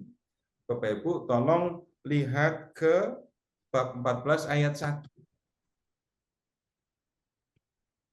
katakan kepada orang Israel supaya mereka berbalik kembali dan berkemah di depan Pi-hahirot. Kamu harus berkemah tepat di depan Baal-Zefon di tepi laut. Jadi Tuhan ya, Yahweh yang minta supaya orang Israel berkemah di tepi laut.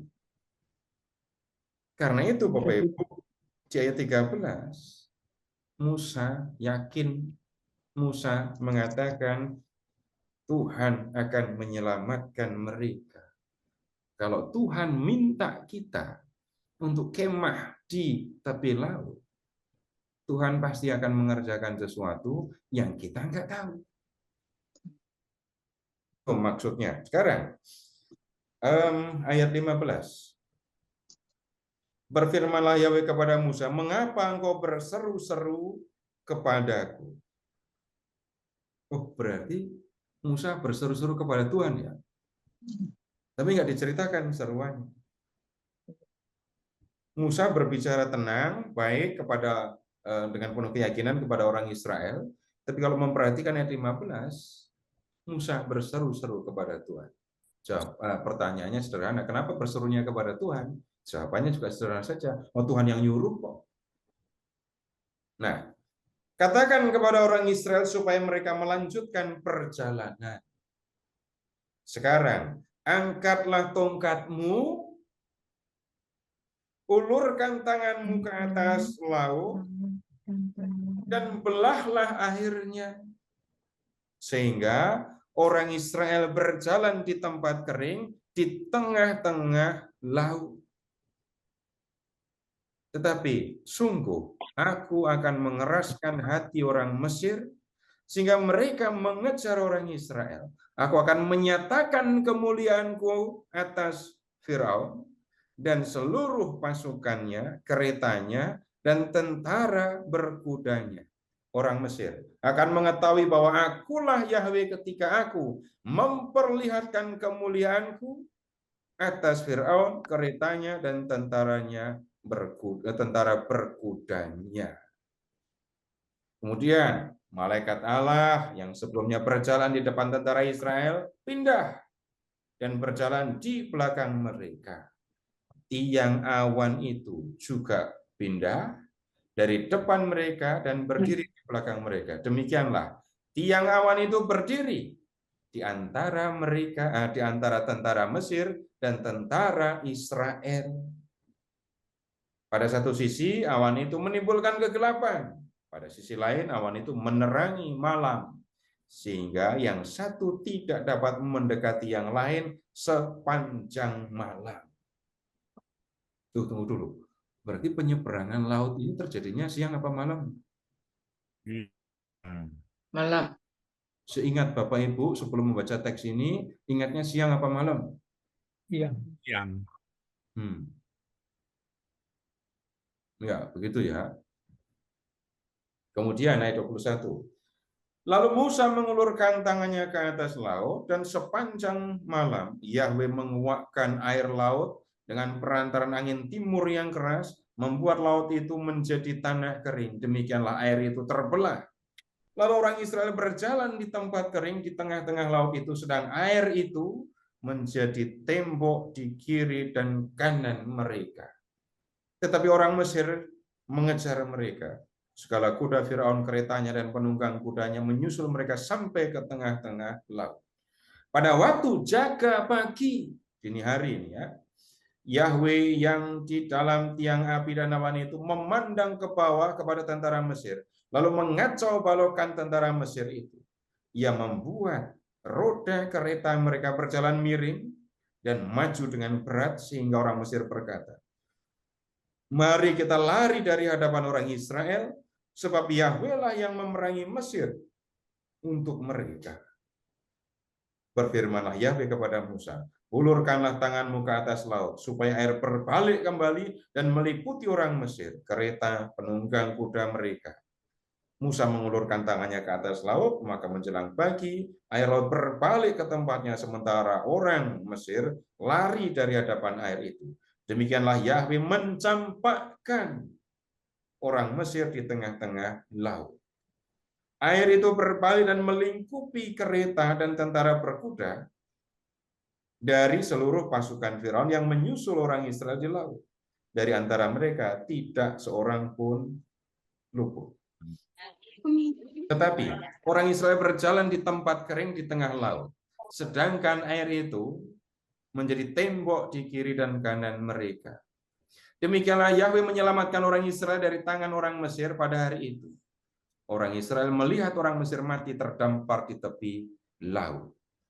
Nah, ketika orang Israel melihat betapa dahsyatnya tindakan Yahweh terhadap orang Mesir, takutlah bangsa itu kepada Yahweh, lalu mereka percaya kepada Yahweh dan mempercayai Musa hambanya.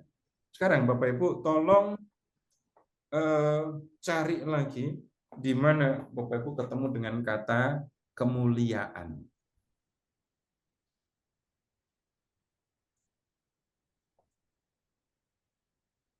Di ayat di bab berapa?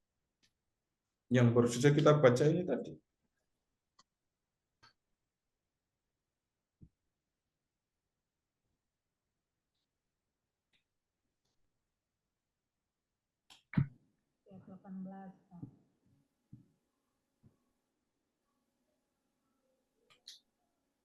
Ayat 18, Pak. 17 dan 18. 18. 17 dan 18. 18 dan 18. Ya, dan Bapak Ibu sudah membaca, mendengarkan teksnya sampai akhir perikop ya. Nah, perhatikan ayat 17. Aku akan menyatakan kemuliaanku atas Fir'aun, pasukannya, keretanya, tentara berkudanya. 18. Orang Mesir akan mengetahui bahwa akulah Yahweh ketika aku memperlihatkan kemuliaanku atas Fir'aun, keretanya, dan tentara berkudanya. Kita sudah baca sampai akhir. Bapak Ibu sudah melihat kemuliaan Tuhan atau belum? Ya. Yang mana kemuliaannya? Itu laut yang terbelah. Ayat 30 Ada apa di situ? menyelamatkan orang Israel dari tangan orang Mesir. Nah, kemudian kemuliaanku atas Fir'aun, keretanya, tentara berkuda.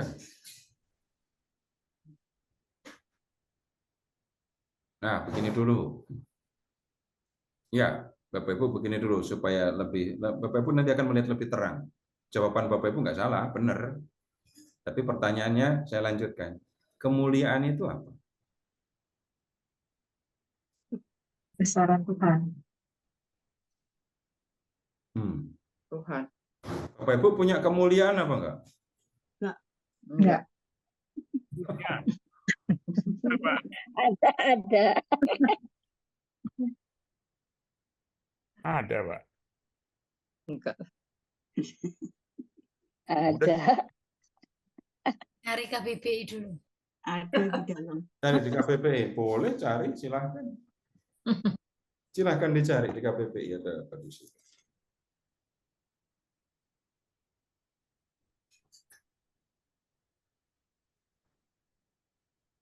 Udah ketemu di KBBI? Derajat atau kedudukan yang tinggi. Derajat atau kedudukan yang tinggi. Enggak memadai. Bapak Ibu kalau mengatakan derajat, membaca menerapannya di kitab Keluaran tadi susah mengerti tambahan kan, tambah susah ngerti kan. Tapi segini aja, Bapak Ibu tolong membuka Injil Yohanes ya. 2.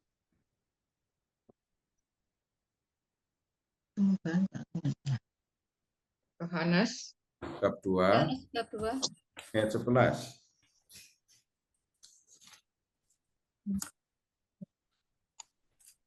Di Kana.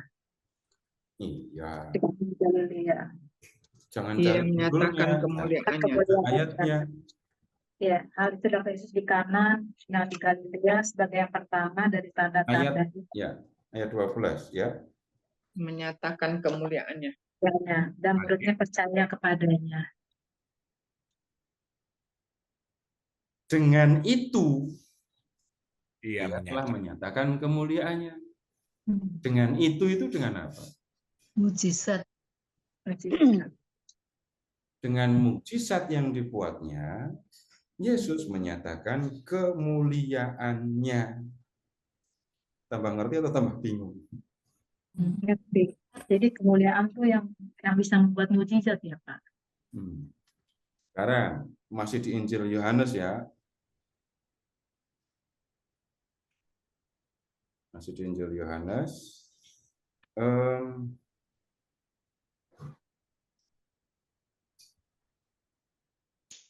Silahkan, ini agak berbeda ya, ini agak berbeda. Tapi Bapak Ibu ini akan menolong kita untuk mengerti. Ayat bab 9.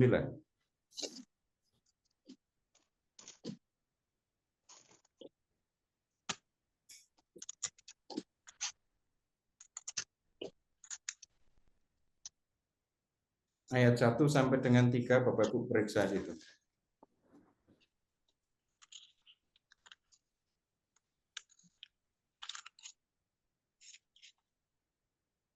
Kan setara mukjizat kan. Bapak Ibu silahkan periksa ayat 1 sampai 3.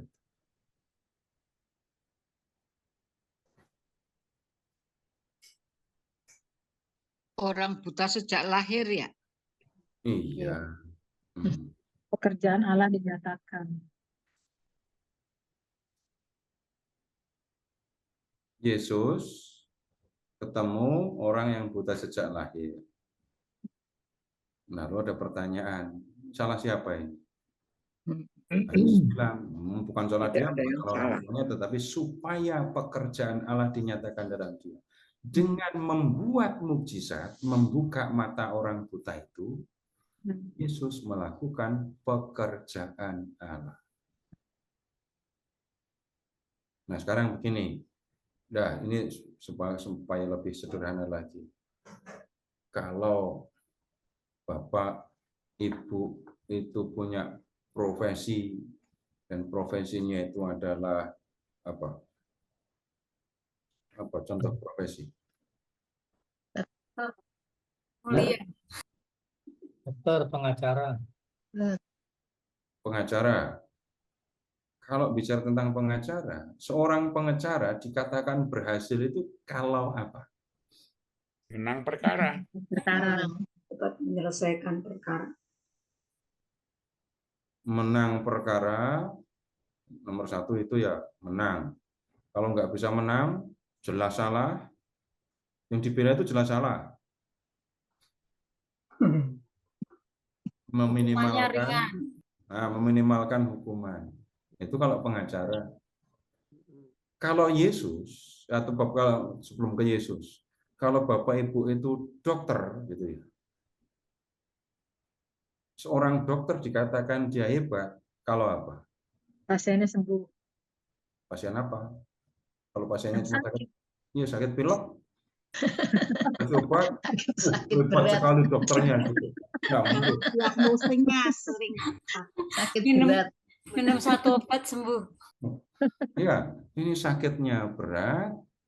Banyak dokter sudah memeriksa dan angkat tangan, nggak bisa. Tapi dengan dokter ini, ketahuan obatnya juga jelas dan bisa sembuh cepat. Kalau Yesus itu anak Allah, keutamaan kehebatan Yesus, lihat tampak di mana? Membuat air jadi anggur, membuat orang yang buta sejak lahir bisa melihat, Orang mati. membuat orang yang mati bisa hidup lagi. Sekarang, kehebatan Yahweh Allah Israel di kitab Keluaran bab 14 tadi, apa? Hebatnya Yahweh Allah Israel. 10 tulah. Mana bab 4 ngomongin tulah?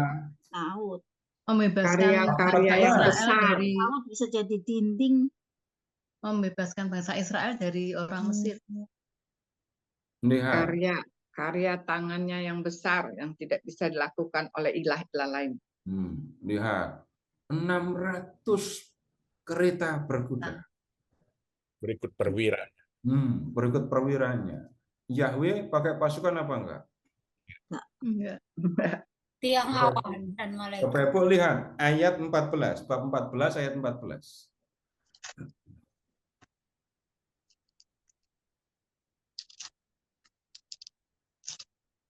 Tuhan akan Tuhan akan berperang untuk kamu dan kamu akan diam saja. Jadi Bapak Ibu nggak usah berpikir mau perang buat Tuhan ya. Tenang-tenang saja. Nggak usah jadi apologet. Yang kita lihat Tuhan berperang untuk orang Israel. Iya, dia Berikutnya, kalau Yahweh berperang untuk orang Israel, Bapak Ibu lihat hanya teks ya. Senjatanya apa? Senjata yang digunakan oleh Yahweh dalam perang melawan pasukan Firaun. Kuasa. Tiang awan. Kekuasaannya. Yang ada di teks, bunyi. Tiang ada di awan. teks. Tiang Malaikat Allah dan tiang awan. Tiang awan. Senjatanya apa? Mujizat. Mana ada kata mujizat tadi di bab 14? Tiang Ya, awan. enggak, itu kan kemuliaannya yang jadi anu. Oh, coba perhatikan baik-baik. Malaikat Yang Allah Tuhan, dan tiang awan. Tuhan membunuh pasukan Mesir itu dengan apa tadi? Malaikat Allah dan tiang awan. Air laut. Air laut. Loh, iya kan? Bukan malaikat yang membunuh, bukan tiang awan yang membunuh, tapi Alatnya Tuhan ya. membunuh pasukan Mesir dengan menggunakan Air laut. siapa yang berani, siapa yang bisa perang senjatanya air laut. Aquaman.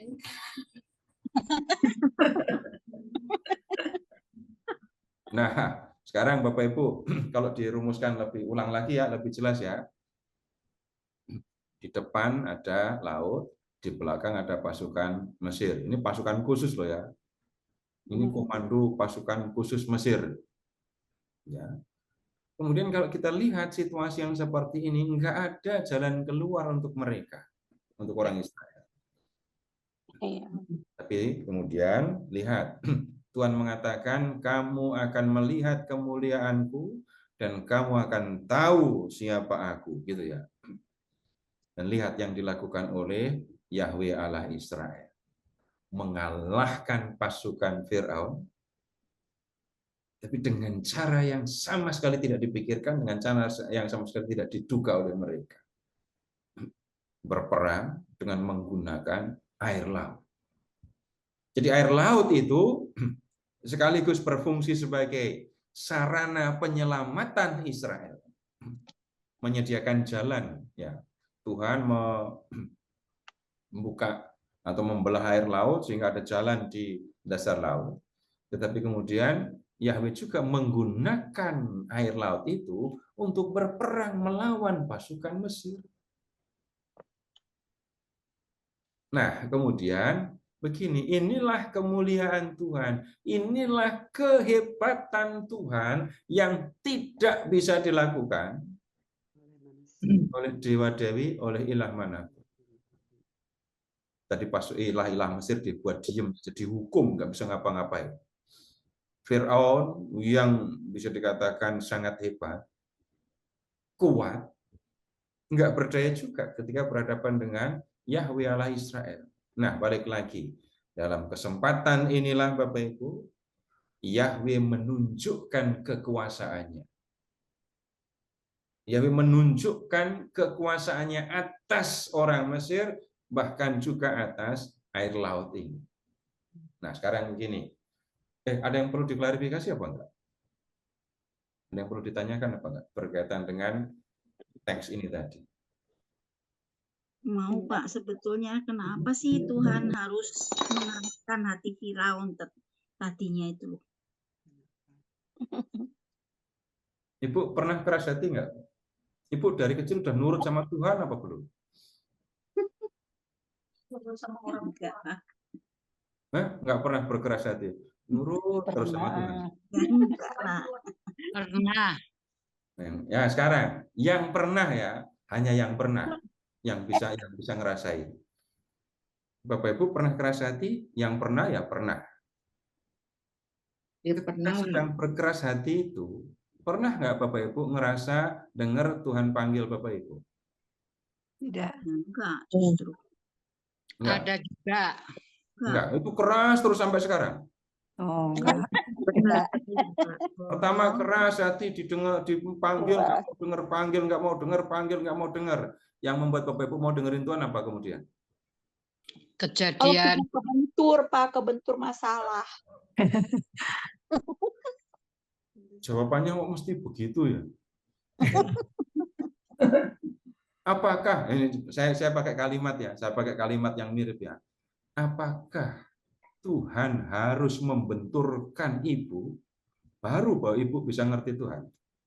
Jangan. Enggak sih. enggak juga. Juga sih, Pak. Tapi kadang bandel. Tapi begini kemudian, kalau Bapak Ibu nggak pernah berkeras hati, pernah Bapak Ibu akan merasakan nggak pengalaman dipanggil oleh Tuhan, diajak untuk dekat kepada Tuhan? Gitu. Kalau nggak pernah keras hati, Bapak Ibu nggak akan ngalami begitu. Tuhan yang menegur, Tuhan yang mengingatkan, Tuhan yang pukul pantat, ini biar kapok ini, biar dengerin. Seperti anak kecil itu. Nah, berkaitan dengan Firaun, Bapak Ibu, tolong pinggirkan dulu ketuhanan yang Maha Esa ya. Belum ada ketuhanan yang Maha Esa. Yahweh Allah Israel, orang Mesir punya ilah sendiri-sendiri. Yahweh hanya Allah para budak. Tetapi Yahweh ada di negeri para Firaun, di negeri para dewa. Dalam arti tertentu, bagaimana Yahweh menunjukkan kuasanya kalau Yahweh diam saja. Firaun, kemudian dewa-dewi Mesir tidak berdaya di hadapan Yahweh. Dan itu dilakukan untuk apa? Kenapa Yahweh harus menunjukkan bahwa dia berkuasa di Mesir? Karena perhatiannya kepada umat Israel. Ya Allah ya. Dan umat Israel itu diperhatikan oleh Yahweh justru karena mereka ditindas, diperbudak. Sambungannya muternya begitu ya. Semoga tambah pusing gitu ya. Tuh boleh megangin dahinya gitu itu kan. Peringatan pertama, jangan masukkan ketuhanan yang Maha Esa di sini. Kenapa Tuhan sayang sama orang Israel tapi sayang sama orang Mesir? Itu nggak bisa dipasang di situ ketuhanan yang Maha Esa. Harus dibaca setiap bangsa punya ilah, punya ilah. Itu. Nanti sampai Bapak Ibu di kitab Yosua, tanah Kanaan yang dijanjikan oleh Tuhan itu tanah kosong apa bukan? Bukan, ada penghuninya. Banyak orang, banyak bangsa tinggal di situ. Tuhan mengusir mereka supaya orang Israel bisa tinggal di situ. Kalau kita membaca dengan standar, dengan pemahaman kita sekarang, nggak akan kita ngerti, nggak akan kita pahami. Tapi di zaman itu, zaman kuno, ini bangsa perang satu sama lain. Pilihannya adalah perang dan menang, atau nyerah jadi budak. Atau kalah perang dan musnah. Nggak ada pilihan. Pilihannya nomor satu aja. Menang.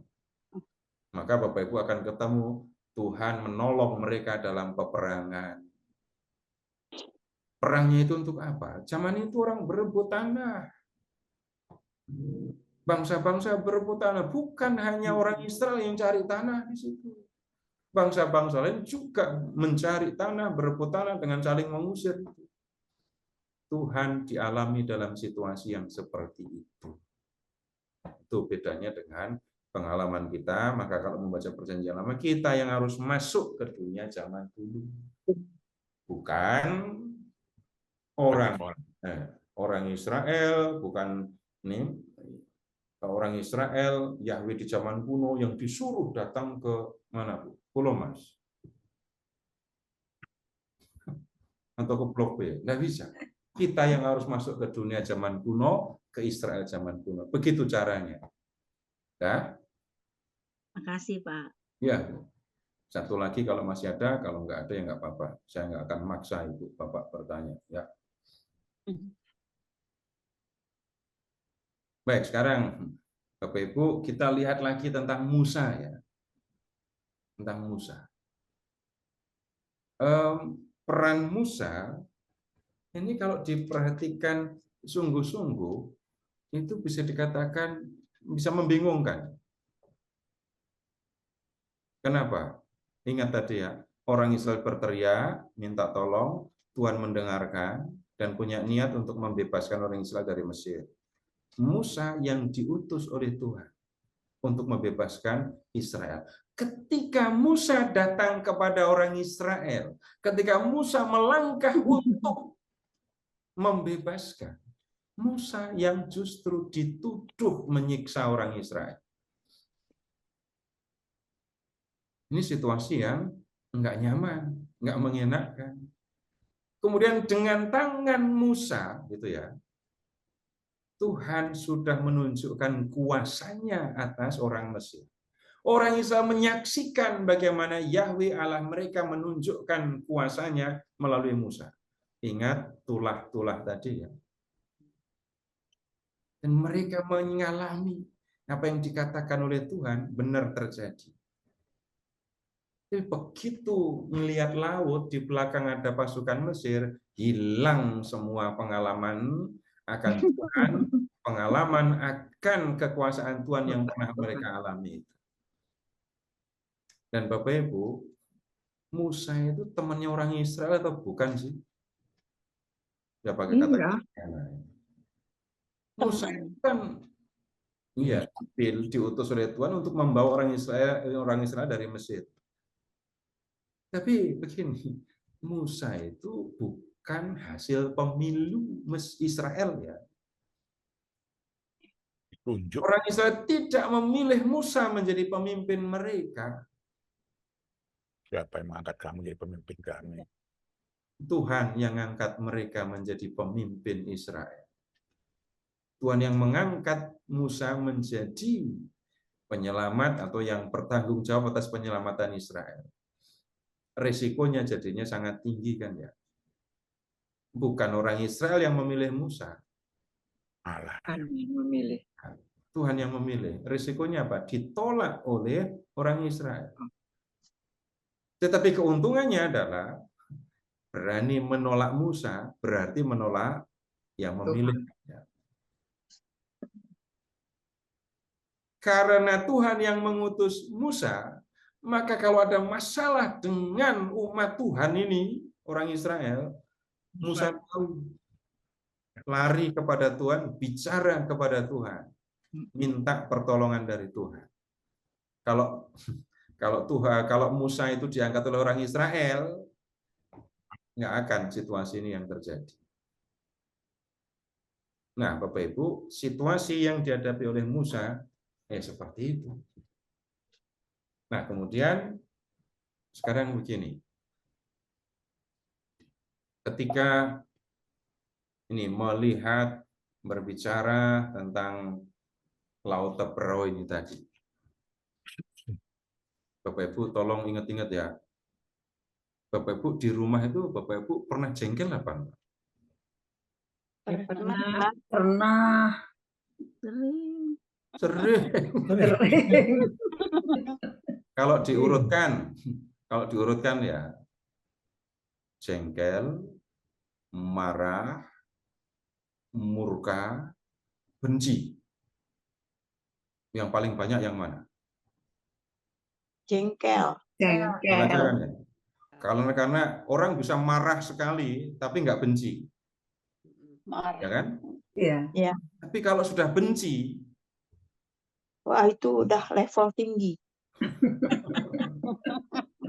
karena dalam kata benci itu ada penolakan kan ya? Iya. Coba Bapak Ibu menatap orang yang membuat Bapak Ibu benci. Coba lihat gimana cara natapnya. Jangankan natap, ngelihat aja udah nggak mau kan? Orang bisa marah, tapi kalau sudah sampai level benci, itu sudah sampai pada penolakan. Nah, kemudian Bapak Ibu lihat, Musa itu kalau dikatakan mengalami takut pasti. Ketemu sama orang Israel yang kepalanya lebih keras daripada batu. Kemudian menghadapi orang orang Israel yang marah di tepi laut tadi, itu juga situasi yang membuat dia sama sekali nggak nyaman. Iya. Antara marah, takut, dan takut. Ya. Tapi kemudian dalam situasi yang seperti itu, Bapak Ibu amati Musa. Dia berseru-seru kepada Tuhan, ya, dan kemudian dia mengatakan Tuhan akan menyelamatkan kamu, dan Tuhan menegaskan kemuliaan akan melihat kemuliaan Allah. Nah, kemudian sekarang begini, Bapak Ibu, orang bisa sampai kepada ini marah gitu ya. Tapi pernah memperhatikan nggak Bapak Ibu? Bapak Ibu, kita itu bisa marah itu sebabnya karena apa? Tidak sesuai dengan keinginan kita. Apa yang ada di hadapanku nggak sesuai dengan apa yang aku inginkan. Tapi pernah nggak Bapak Ibu marah karena menyesal? Enggak. Pernah, Coba dipikirkan baik-baik. pernah marah sama diri sendiri itu sebenarnya. Kenapa? Pernah nggak Bapak Ibu minta supaya doa permohonan Bapak Ibu itu di-cancel? Udah terucap. Sudah terucap, ini sudah mau dikabulkan sama Tuhan. Atau malah sudah dikabulkan. Lalu malah minta, jangan kabulkan permintaan saya. Nggak pernah kayak Pak. Nggak semua pernah ini ya. Atau kalaupun pernah harus detail sekali melihatnya. Tuhan, orang Israel minta supaya dibebaskan dari perbudakan. Sedikit mengalami beratnya pekerjaan, minta. Lalu orang Israel mengatakan, nggak usah pergilah, di sini aja, nggak apa-apa jadi budak. Nah, kemudian ini juga bisa membuat orang bisa jadi marah tuh ya. Kemarin minta begini, dituruti, sekarang berubah yang begini lagi. Nah, sekarang yang lain lagi, Bapak Ibu, silahkan Bapak Ibu mengingat begini loh. Ketika memperhatikan peran Musa, Bapak Ibu, ini urusannya bukan soal Musa akan dapat apa. Musa tidak berbicara kepada Tuhan, tarif saya segini Tuhan. Atau apa yang akan kau berikan kepadaku supaya aku melakukan perintahmu. Tapi yang ada adalah aku, Yahweh Allah nenek moyang. Aku memperhatikan kesengsaraan umatku dan aku menyuruh kamu untuk melakukan kehendakku. Nah, kalau orang melakukan yang dikehendaki Tuhan, Bapak Ibu perhatikan Musa lagi juga. Tuhan tidak hanya menyuruh, tidak hanya memberi tugas, tapi juga melengkapi Musa dengan semua yang diperlukan untuk menjalankan tugas itu. Yang paling gampang Bapak Ibu ingat, Musa itu umur 80 aja susah ngomong kan ya. Nggak fasih bicara. Tapi kemudian dalam perjalanan waktu, bagaimana orang yang nggak pinter ngomong ini menghadapi suatu bangsa? Harus berhadapan dengan orang Israel yang kalau marah sudah mau ngambil batu. Bagaimana ngadepi orang yang kayak itu? Sudah Musa sendiri susah ngomong, ngadepi orang yang kayak gitu. Tapi yang kemudian Bapak Ibu kita bisa lihat semuanya, lihat apa yang sulit, apa yang berat, apa yang sesungguhnya mustahil dikerjakan oleh Musa, itu bisa dilakukan karena Musa hanya melakukan apa yang diperintahkan. Lalu yang sebenarnya bekerja itu Allah. Nah, ambil contoh yang dalam hal ini yang lebih gampang. Yang membelah air laut itu siapa? Tuhan. Jadi kemudian caranya bagaimana? Disuruh angkat tongkat. Bapak Ibu bisa kan ya ngangkat tongkat? Bisa angkat tongkat aja. nanti ke danau atau ke mana gitu, angkat tongkat di atas air. Bisa kebelah nggak airnya? Nggak mungkin lah. Percik. Nggak diutut. Nah, begini, jangan-jangan Bapak Ibu mengalami hal yang sama, tapi bentuknya, wujudnya lain. Kalau nggak percaya, Bapak Ibu tolong ingat-ingat hal-hal yang sesungguhnya mustahil Bapak Ibu lakukan, tapi Bapak Ibu bisa melakukannya. Ya, betul Pak. Iya, saya pernah ngalami. Nah, untuk yang paling, saya rasa paling umum ya, saya rasa paling banyak, menurut saya akan paling banyak. Bapak Ibu pernah nggak mengasihi orang-orang yang menurut Bapak Ibu sebenarnya nggak layak dikasih? Iya.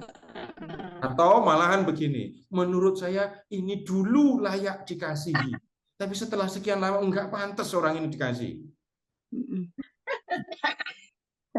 Tetapi kemudian aku kok bisa mengasihi orang kayak gini? Tapi kalau kemudian kita lihat lebih lanjut, nggak mungkin aku bisa melakukannya. Tuhan menolong aku untuk bisa melakukan yang seperti ini. Dan Bapak Ibu, ini saya sudah diingatkan sama Tuhan. Sudah, kamu kebanyakan ngomong, berhenti sudah. Terima kasih. Selamat malam.